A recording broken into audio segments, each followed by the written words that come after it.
The movie is based on a true story. During the late 1940s in South Africa, the government carried out a strict racial segregation called apartheid. This system gave the whites more privileges and better jobs. On the other hand, the black community was frowned upon, prohibited from entering upper-class areas, and even massacred. However, after decades of oppression, they finally had enough. The black community formed a movement called the African National Party, or the ANP. Their main agenda was to stop the racial discrimination and bring back harmony to the country. The protagonist of the movie is Tim Jenkin, the whitest name of all, a white activist working for the ANP. He is heading to a crowded market with two large bags in his hands. He drops one of them near a trash can, the other one next to a car. Then he signals his accomplice Stephen Lee to initiate the plan. It turns out the bags contain explosives, which they plan to detonate right now. They immediately get to work and connect some wires inside the bag. As they walk away, two explosions occur, but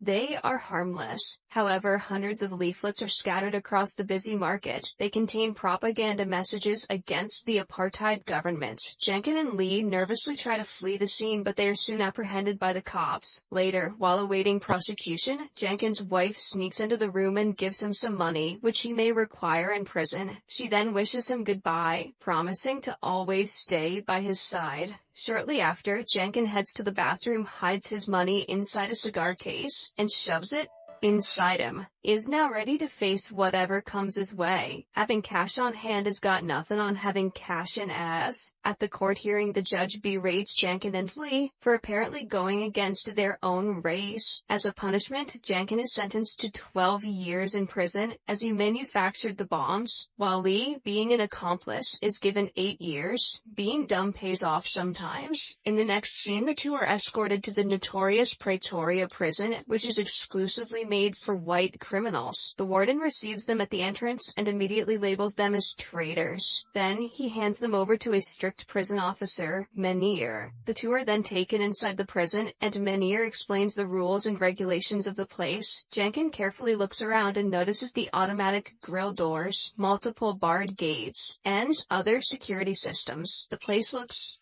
impenetrable as Jenkin's ass. After a while, Menir takes them to their respective cells, which are reinforced by a grill door, followed by a full metal door. That night, Jenkin is lost in his thoughts, and he barely gets any sleep. The next morning, during breakfast time, he wanders around the canteen hall until an old man named Dennis Goldberg pulls him aside. Dennis is a senior political activist who was also captured for protesting against the apartheid. Currently, he is serving 4 life sentences. Soon, Lee also joins them, and the three have an interesting conversation about their respective situations. Meanwhile, a French-Australian prisoner, Leonard, is seen eavesdropping on their conversation. In the day, during exercise time, Dennis briefs his new friends about the prison's layout. The walls are 32 feet high. The searchlights cover every inch of the yard. The barbed fences are razor sharp. And most importantly, there are snipers on the roof 24/7. In short, he advises them against trying to escape, as it is virtually impossible. Dennis also reveals that many have attempted a prison break in the past, but all have failed. After he leaves, Leonard approaches the two and mentions that Dennis is always discouraging new inmates from trying to escape. He, however, knows that it is very much possible. So, Leonard proposes to help them, and in exchange, he wants to be included in their plan. Later, Jenkin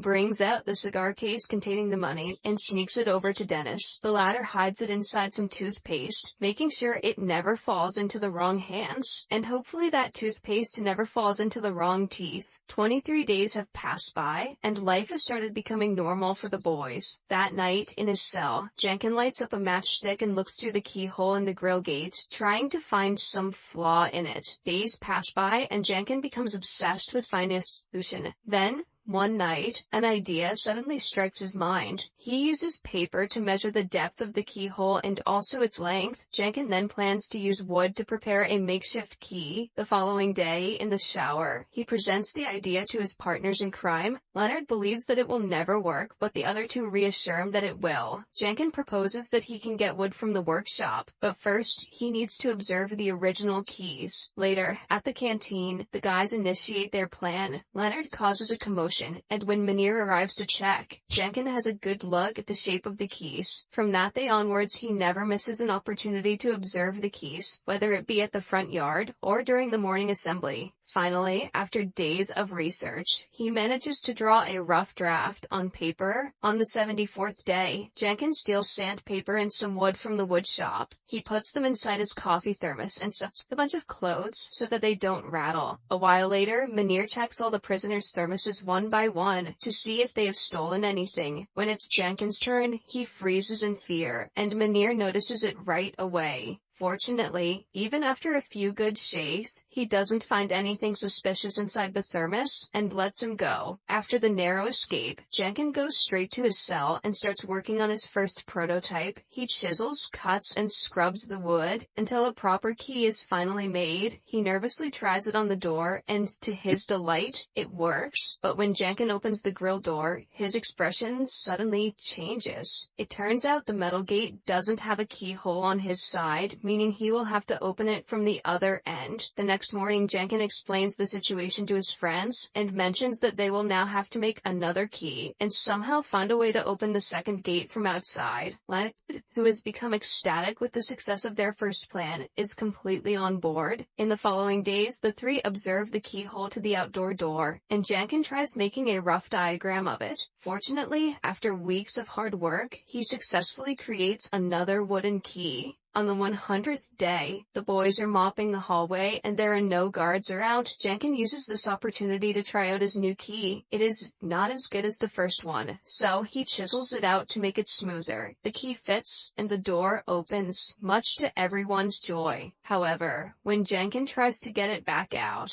it breaks. This causes panic among the boys, and to make matters worse, a guard starts approaching the hallway. Jenkins tries his best to close the lock, but to no avail. In the end, he only manages to get the broken piece out, right before the giant guard arrives. In the next scene, after all prisoners go inside their respective cells, Munir arrives for a routine checkup. He notices Jenkins' door lock sticking out, but doesn't think much of it and simply closes the door. Inside, Jenkins breathes a sigh of relief. On the 142nd day, the three gather in a room and discuss how to open the metal gate from the outside. Leonard suggests using a string, but the guys quickly dismiss it, saying it cannot be turned. After a while, Lee gazes at a broom, and an idea strikes his mind. He takes it outside and starts measuring the distance from the window to the door. It is just a few inches short. The following day, while Jenkins is at the workshop, he notices a sewing machine. He quickly goes to his cell and develops a similar mechanism, which he then attaches to the broom. That night, Jenkins places the wooden key on top of the broom and tries it out. The plan works. He successfully manages to open the gate. However, when he tries pulling it out, the key falls to the ground. This nearly gives Jenkins a heart attack, but he doesn't give up.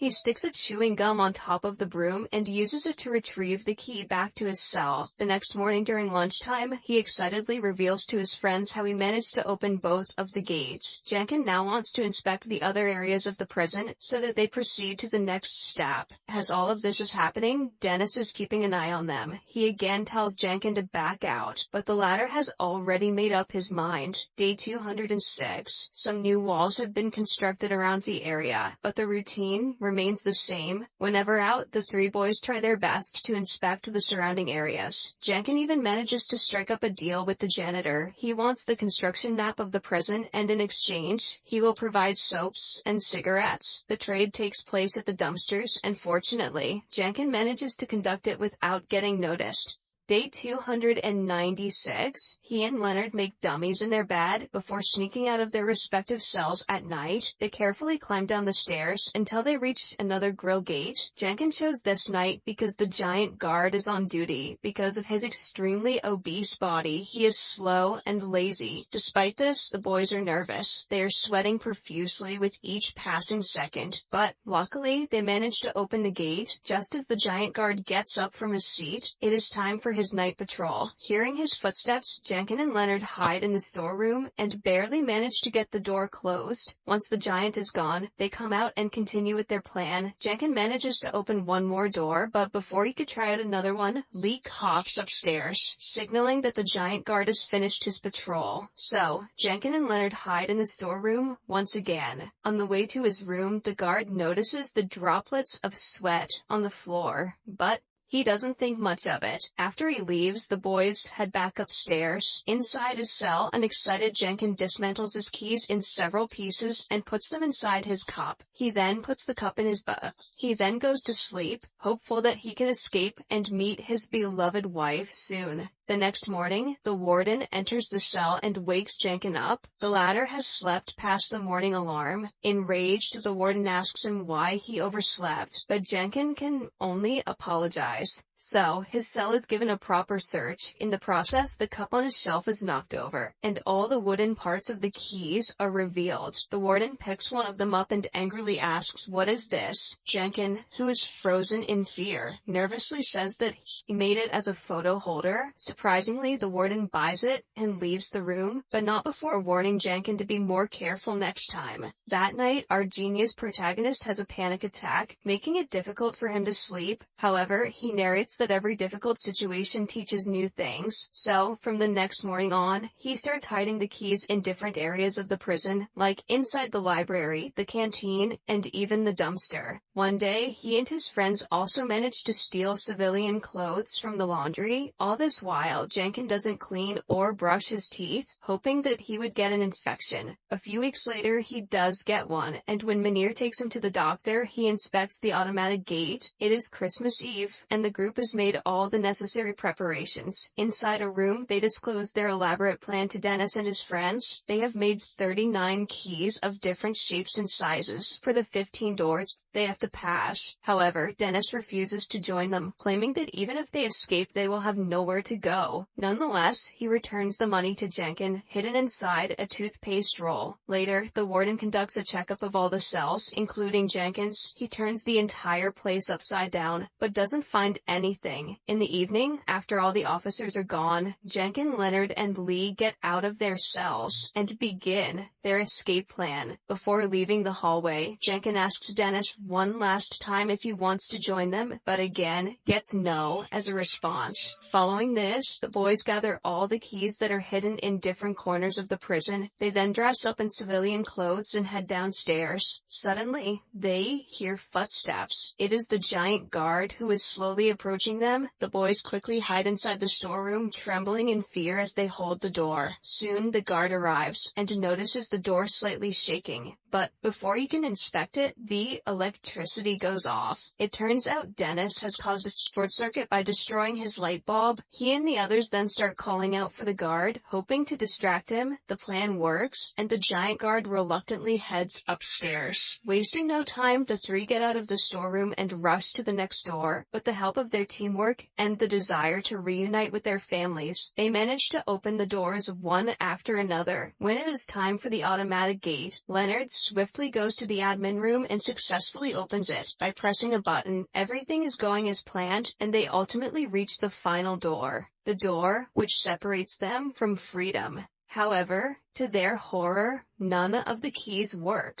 Panic sets in. Months of planning and hard work have been foiled by one single lock. Jenkins suggests that they go back to their cells, but Leonard is not ready to give up so easily. He brings out his chisel and starts pounding the door lock. This makes a lot of noise, and Jenkins becomes terrified that they will be caught. But, to his delight, the plan actually works. Leonard manages to break the lock, and the door finally opens. The final obstacle is the sniper on the tower. However, since the boys are dressed in civilian clothes, they confidently head out. No one suspects them, not even Munir, who is having a conversation with someone nearby. After the boys reach a safe location, they run until they reach the city. Then they get inside a cab and ask the driver to drop them off at the border. The latter hesitates at first since they are white, but when Jenkins brings out his wad of cash, he agrees. Good thing he didn't know that Jenkins printed that cash with his arts. In this way, Jenkins, Leonard, and Lee finally escape the prison after a year and a half of captivity. The next morning, Munir finds out about the escape and rings the alarm, but